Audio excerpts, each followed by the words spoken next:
Hey guys, and welcome to Blog Tip Tuesday, where I share helpful blog tips every Tuesday. In today's video, I'm going to show you how to use Pinterest for business in a way that I've never shared before, because with all the changes going on with Pinterest, I think this strategy is necessary. Now, I know a lot of people use Pinterest to get massive traffic to their website because that's what I do. But the only way to get massive traffic to your website on Pinterest is to constantly get your pins to go viral. So you're just hoping that Pinterest picks up your pins to show them to a lot of people.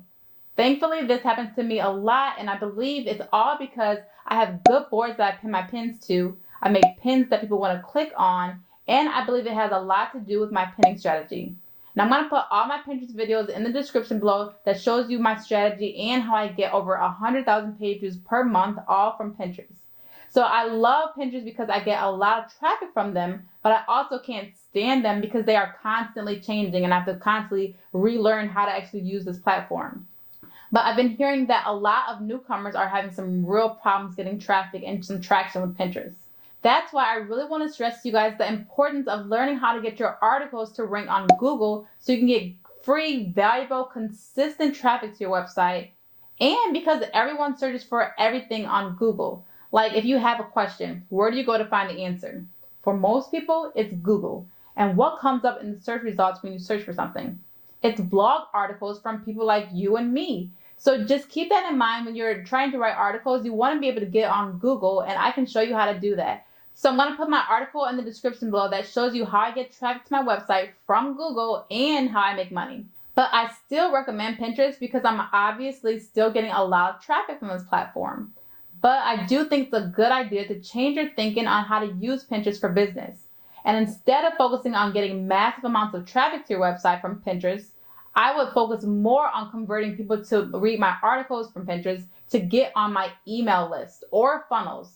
My blog mentor, Debbie Gartner, she told me about this strategy, and it's starting to hit home, and it makes so much sense. Because when someone visits your site from Pinterest, that's all they might do. They just might read your article and leave and never come back. Yes, I may earn a penny if I have ads on that page and a possible affiliate sale, but that's it. That reader is gone forever if they leave my website. But when I get an email subscriber, I have the potential to earn much more with that reader, because I can get them to buy my product if I had one, or get an affiliate sale and continuously notify them when I have a blog post or a product to sell, and it just can make me so much more money in the long run with an email subscriber.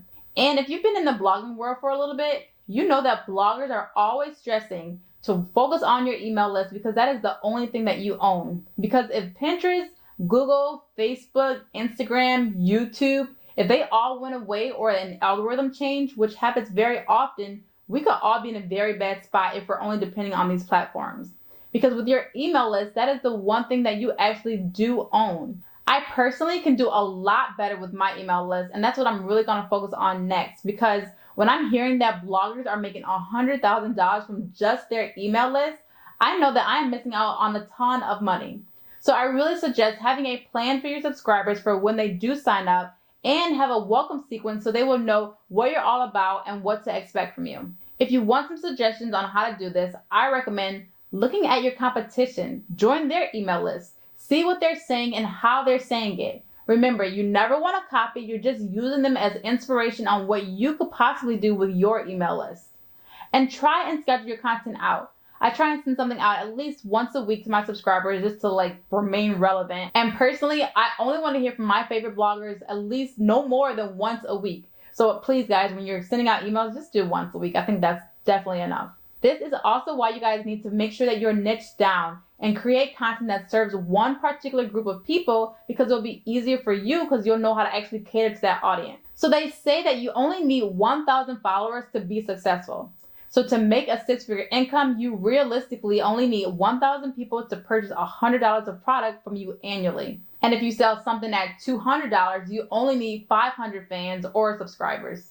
And if you continue to provide value to those 1,000 fans, they will be loyal to you and share your content with friends and family just naturally.